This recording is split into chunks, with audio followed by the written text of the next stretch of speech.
Hi, everybody, and welcome back to Singing for Survival, the Capoeira History podcast for this final episode of 2020. I really appreciate everyone who's been listening this year. It's been a lot of fun on my end to get this started.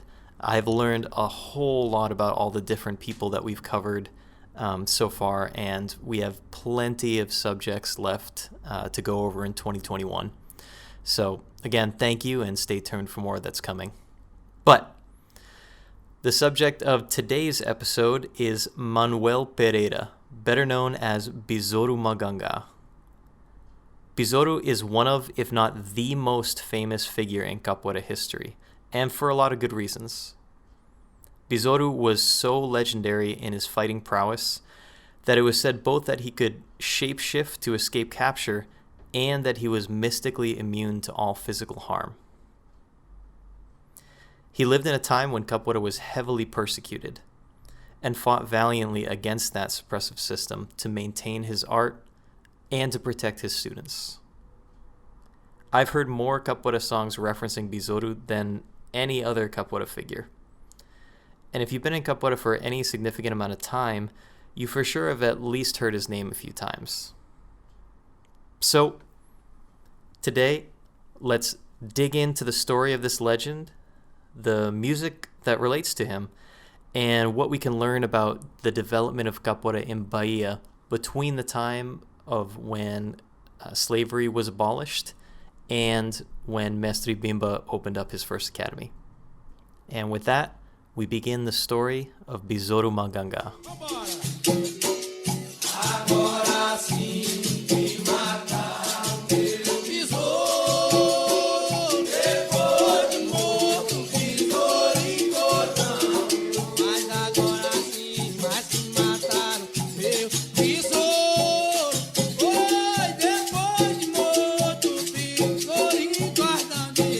Adeus, besouro, adeus, besouro, adeus, besouro, valente cordão de ouro. Adeus, besouro, adeus, besouro, adeus, besouro, valente cordão de ouro. Oh, vai embora enquanto o besouro não vem, porque quando o besouro chegar, valente igual ele não tem. Oh, vai embora enquanto o besouro não vem, quando o besouro chegar, valente igual ele não tem. Ei, besouro foi capoeira, pra nunca sair da memória. Homem valente e destemido, marcado em nossa história. Oh, vai embora enquanto o besouro não vem. Ai, quando o besouro chegar, valente igual ele não tem. Oh, vai embora enquanto o besouro não vem. Manuel Henrique Pereira was born to João Matos Pereira and Maria Haifa sometime between 1895 and 1897. His birthplace was Santo Amaro in Bahia, which is located at the center of what we will call the Sugar Reconcavo. And I think it's important at this point, both to our story about Bizoru and our general discussion of the development of Capoeira, to take a second and talk about the Reconcavo, as it'll help set the stage as we go further. The Sugar Reconcavo is a very important region both to Brazil's development and to the history of Capoeira. If we look at a map of Brazil, we can see a large bay that cuts into the state of Bahia. This bay, from which Bahia gets its name, is called the Bay of All Saints, and right at the mouth of this bay is Salvador, regarded by many as the birthplace of modern Capoeira. The region surrounding this bay is known as the Reconcavo, and was the main center of the sugar plantation culture, owing mainly to the very fertile soil in the area and the ease of transport from city to city by boat due to the many rivers and tributaries that ran into that bay. The Reconcavo is unique due to the mix of both urban and rural cultures, which was brought on by trade and travel between the plantations and the capital city, again facilitated by all of the rivers that made boat travel very easy. It's interesting, I think, that several very famous capoeira mestres of the early to mid 20th century came from this region, including Bizoru, Cobrinha Verde, Valdemar, and Querido de Deus. In addition, songs of the bay and sea are incredibly common in popular capoeira music. These things, taken together with the fact that both Mestre Bimba and Mestre Pastinha had schools in Salvador, demonstrates the importance of this region to capoeira. So, taking in all of this information, the obvious question becomes, why was capoeira so successful here as opposed to other regions? Now, it's possible, I think, that this urban-rural connection played a role in the flourishing of capoeira here, as it offered a kind of refuge to capoeiristas who were persecuted in the cities. It's much easier to find, to control, to persecute capoeiristas in the urban setting than it is in the more rural areas where things are more spread out, you have less resources and all of that. Areas like Rio de Janeiro and Recife did not have this kind of connection, so it allowed capoeira to be put down more effectively. In addition, the ways that laws against capoeira were carried out were done very differently between places like Bahia and places like Recife and Rio, probably owing to the different cultures of the areas. It was much more strict in a place like Rio, which is why capoeira was nearly eliminated in that area. In addition, there are several stories of people learning capoeira in the cities, such as Salvador, and then taking it out to the outskirts of the Reconcavo where it was safer to practice, which kind of reinforces some of the ideas that we're bringing to the table here. So this is the area in which our story takes place. This area where there's a lot of travel between these different nearby cities, where we have a lot of interplay between the urban environment of some place like Salvador and the more rural outskirts, and where really the best of modern capoeira is starting to be developed. It's where we have the most noteworthy capoeiristas coming out of. Manuel learned capoeira from Mestre Tio Alipio in Santo Amaro. Not much is really known about his early life, as far as I could find, but through Mestre Alipio, Manuel became an extremely talented capoeirista, eventually earning the nickname Bizoru. He gained this nickname because of his fighting prowess and ability to escape death and capture even in the tightest circumstances. It was said that he used shape-shifting magic to change into a black beetle to fly away when in danger. Now, there are stories of him traveling by night and saying that he could leap great heights and move so fast it appeared that he vanished, all which likely contributed to the legends around his name. Now, there are several variations on this nickname, Besouro Preto, Besouro Caudal de Ouro, but the most well-known was Besouro Manganga. Manganga derives from a Kimbundo term for doctor, nganga, and is also a term for a large wood-gnawing beetle in the northeast of Brazil. Now, it's very common both in Brazilian language and really across all the rest of Southern and Central America that there's a frequent use of doublespeak and euphemism in their sayings, and especially when you give people names. So it's very likely that this name was referring both to the Kimbundo term for doctor and to the beetle in that northeast of Brazil. Now, Cordão de Ouro, on the other hand, is an implication to his mastery of capoeira. And this particular nickname was most likely posthumous, since cordão weren't used in capoeira rankings until the latter half of the 20th century, really until either the 70s or 80s. So it would make the most sense that that nickname originated in, say, the 70s or 80s when cordão were more popularly used.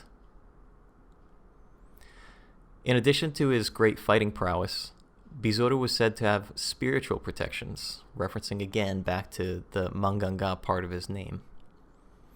First, he always carried a patuá with him for protection.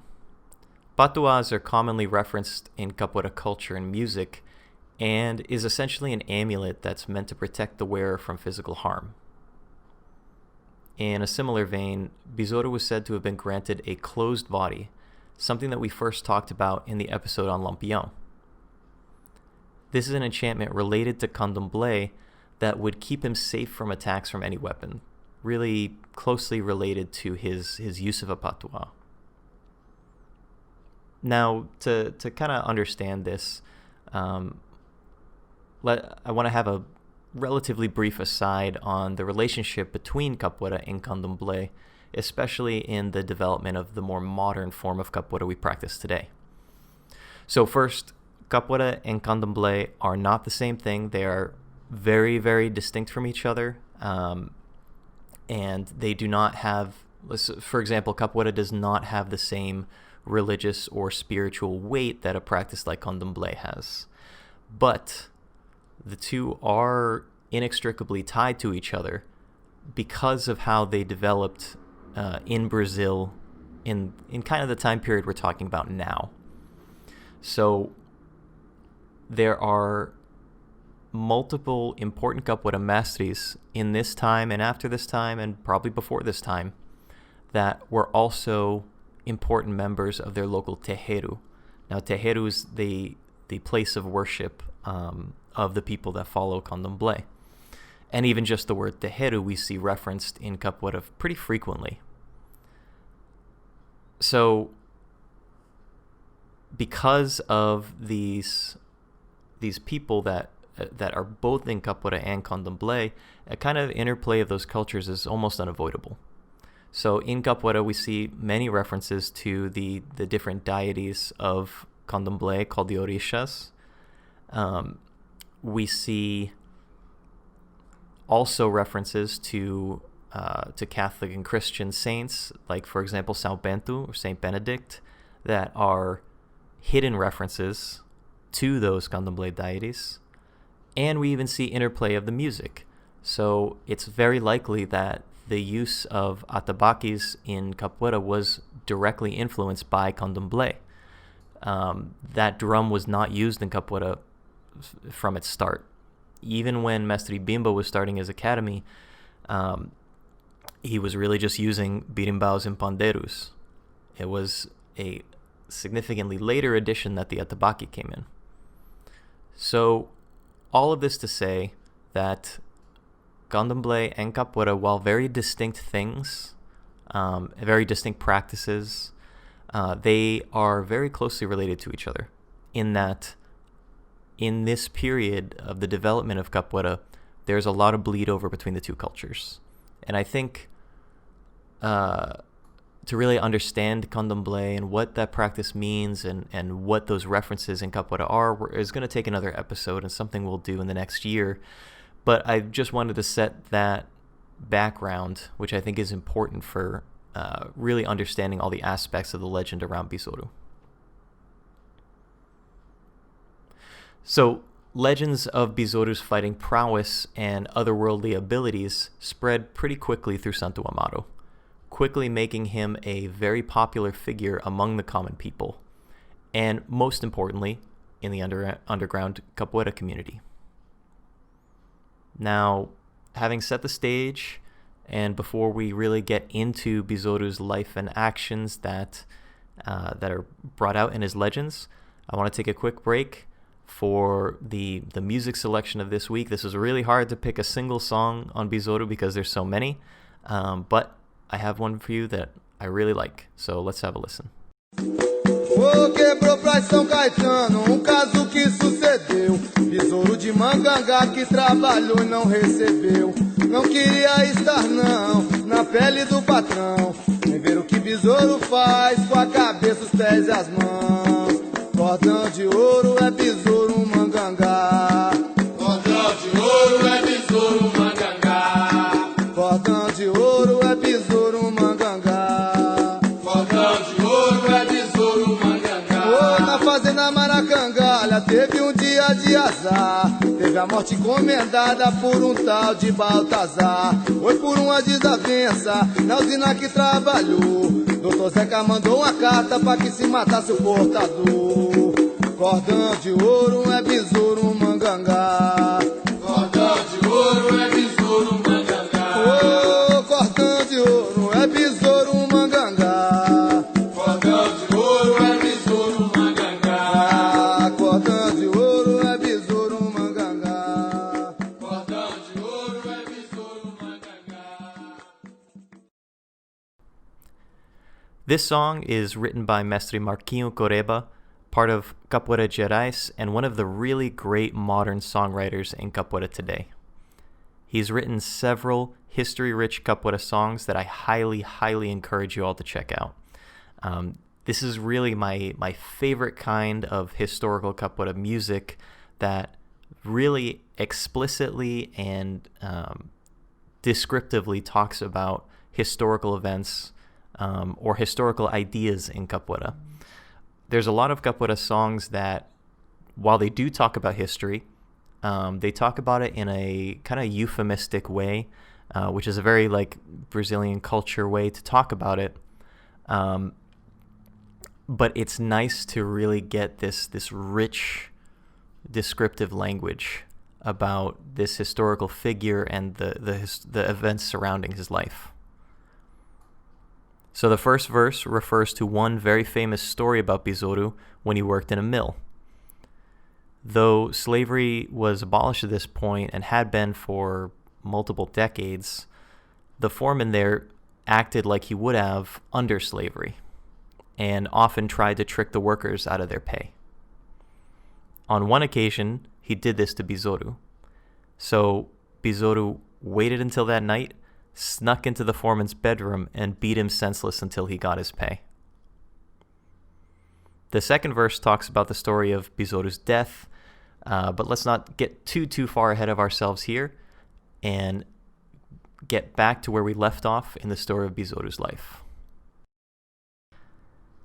To further set the stage and really understand Bizoru's life and actions, we must remember the conditions in Bahia at this time.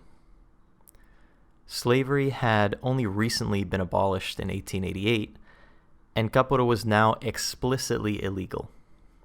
In fact, Bizoru lived during the era of police chief Pedro de Azevedo Gordilho, who controlled Salvador police between 1920 and 1926, and heavily persecuted capoeira.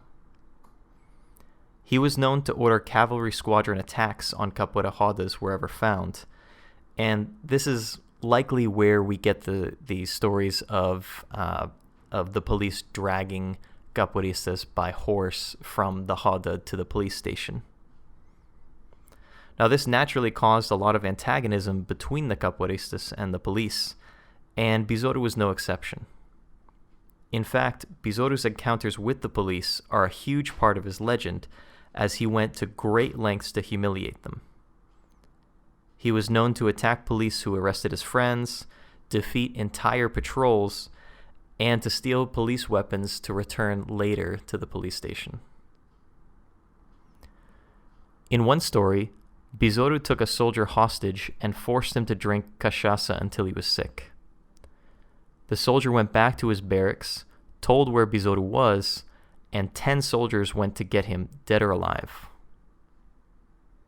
Bizoru went outside and shouted that he would not give himself up, so they fired on him and he fell.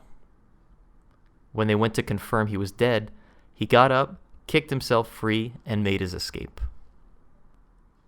In another story, Bizoru was arrested after fighting off 3 officers that had stolen a berimbau from him. Interestingly, we can actually find the police record of both this arrest and the short jail stay that he served after it, which is dated September 8th, 1918. He was actually in the army at this time, and this incident caused him to be discharged for, quote, moral incapacity, according to the Office of the War Ministry. Many of these stories come from Mestre Cobrinha Verde, Bizoru's nephew, who learned capoeira from Bizoru. I think it's important to note here that though Bizoru had many altercations with the police, he was not a criminal by profession like someone like Lampião. All of the arrest records we can find for Bizoru are directly related to capoeira or his fights with the police. We don't see any for something like theft or burglary that would imply that he was a what we call a career criminal. Though Bizoru never really had a stable career or a long-term employment at any particular place, he always had some job or other that he made his living with, as opposed to, a Lampião who was a criminal by profession. And I think this contributed greatly to his public image, as well to how his legend is remembered as a fighter for justice. Like I mentioned a little bit earlier, Bizoru essentially worked several different odd jobs throughout his life. He also regularly traveled between Santo Amaro and Maracangalha finding work. In one such trip to Maracangalha, Bizoru found work as a cattle herder on a ranch of a Dr. Zeca. While working on this ranch, Bizoru got in an argument with Zeca's son, Memeu. After this argument, Memeu swore that he would see Bizoru dead, and Dr. Zeca, knowing about the legends around Bizoru and fearing for his son's life, conspired to have the legendary capoeirista killed. Zeca told Bizoru to take a letter to the town administrator, Balthazar, who was also a good friend of his. Unknown to Bizoru, who couldn't read or write, the letter instructed Balthazar to kill the messenger who brought the note. After reading the note, Balthazar asked Bizoru to return the next morning so he could give him his reply letter. Bizoru spent the night with a local prostitute and returned the next morning to Balthazar. Coming into the town square, Bizoru was ambushed by 40 men who immediately fired on him, all missing. Amidst the firefight, one man, said to be Eusebio Jiquibaka, ran up to Bizoru and plunged an enchanted dagger into his stomach. Balthazar was warned in advance of Zeca's plan so he could prepare this ambush. Knowing about Bizoru's fabled immortality, he had a dagger of tukum prepared, which is the only way to penetrate a closed body. This enchanted dagger would prove effective, and Bizoru succumbed to his wounds. Now, I was able to find a copy of Bizoru's obituary, as well as a copy of his death certificate, which both confirmed that his death was a result of stab wounds to his abdomen. The obituary also mentions that he was attacked by 25 men rather than the 40 written of elsewhere, but regardless of the exact number, we know that he was vastly outnumbered here. Most interesting to me, the obituary says that Bizoru didn't actually die immediately from his stab wounds. He actually survived for at least 2 days before eventually passing, and that his transport to a hospital was delayed, which contributed to his death. This may be further conspiracy by Balthazar to ensure Bizoru would die, and I think adds another layer of cruelty. Particularly because the way the newspaper wrote about him, it was clear even then he was a loved figure in the common people's eyes. Now, when we talk about this story of Bizoru's death, there's an awful lot of details that almost seem excessive or irrelevant, or at least the first time that I read it, I asked, why is this even here? This seems overly complicated. For example, what was the point of making Bizoru deliver a letter when he was obviously warned ahead of time that this was going to happen? Why do these stories mention that Bizoru spent the night with a prostitute beforehand? Things like that. And I think the answer to that has to do with the type of enchantment that was said to be protecting Bizoru. So, kind of like we talked a little bit about this in the episode on Lampião, but there's a lot of ritual involved with the the protections associated with candomblé, like the closed body protection. Now, it's possible that these details and these extra things that seem on top of this conspiracy are in fact counter rituals. It may be part of a ritual that Bizoru delivers the note asking for his death. It's also likely a part of the ritual that spending a night with a prostitute was supposedly weakened his spiritual protections, which is something that the cangaceiros with Lampião were very paranoid about, which is why they were so hypermasculine to preserve that kind of protection. So I think that's important to remember when we look back at this story, that these details, though they may seem irrelevant, are not necessarily irrelevant when it comes to these kinds of spiritual protection. So even though he died before he was 30 years old, Bizoru still left behind a few disciples that we know of, such as Mestre Siri de Mangue, Mestre Olívio Bispo dos Santos, and most important to this story, Mestre Cobrinha Verde, his nephew. Most of the stories I listed previously come directly from either interviews with or writings from Cobrinha Verde. And I just wanted to share a few more things that Cobrinha had to say regarding his mestre. Quote, Bizoru, my mestre, began to teach me capoeira when I was just 4 years old. Bizoru's father was named João, nicknamed João Grosso, and his mother was Maria Haifa. Maria Haifa was my aunt, so Bizoru was my cousin, and was raised as my brother. My mother raised him. In those days, Bizoru taught his students hidden from the police, because the police heavily persecuted capoeiristas. When the police showed up to attack, he would tell his students to flee and deal with the police alone. I was brought up in that environment.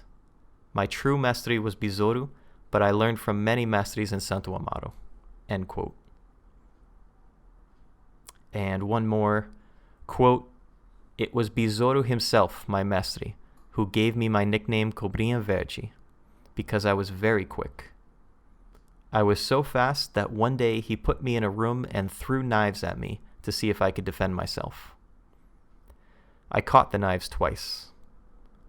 When Bizoru had a student and he saw the student was ready, he would lock himself in a room with that student, taking one dagger and giving the other to the student, and say, let's have a knife fight with a towel tied around our belts so that we can't get away from each other. End quote. I really like these stories in particular because we see Bizoru in the context of a teacher and a mestre. Most of the popular stories and legends are of his fighting prowess, so it's nice to see this other side. If we really only pay attention to the stories of Bizoru's heroic deeds, it's easy to almost see him as a fighter on his own, with like his own vendetta against the police and his idea of justice. But these stories reinforce that he was also a teacher and was even then a very, very important figure in the underground capoeira community. I think it's important to get a good picture of this side of him, to get the full idea of who Bizoru was when he was alive. So this brings us to the end of our story on the life and death of Besouro Manganga. And I think going over this story really makes it clear why Bizoru continues to be such an important character in capoeira culture and music through today. Like many of the historical legends before him, like Zumbi, like Lampião, he's seen as a warrior against the unjust system. In this case, it's particularly the unjust system that is persecuting capoeira explicitly in this time period. In addition, he did this fighting with his legendary capoeira abilities, Now, when we talk back about people like Zumbi was also a great warrior, someone who fought really valiantly against the oppressive force of both the Portuguese and the Dutch, but was not really explicitly a capoeirista. It's most likely that he was using fighting techniques that are more closely tied to African fighting techniques. But Bizoru was explicitly a capoeirista and was persecuted specifically for being a capoeirista, which I think makes his story hit much closer home with people today. Not only that, but Bizoru also died very young, and died specifically because of how much of a threat he was to that unjust system of oppression. He was killed in a very, what we can see as underhanded way to stop the work that he was doing. And I think that makes his story much more, I think that gives a lot more energy to his story, especially when we try to remember him. I know several people within the capoeira community that really are inspired in their own capoeira and in the own work that they do specifically because of Bizoru. And I think that's such a powerful legacy to have as a person who died, all the way back in the early 1900s. We're almost 100 years later, and people are still taking such direct inspiration from this man. So in addition to the capoeira songs that are about him, there's also been other popular media that relates to Bizoru. And I think the most important one, or the most relevant, is the movie that was released in 2009 called Bizoru, or in English it was called The Assailant. This movie is all about the life and death of Bizoru. Was filmed in Bahia and had the same choreographer as the Kill Bill movies. This is really one of the capoeira movies that I think is really actually good. It's definitely worth watching.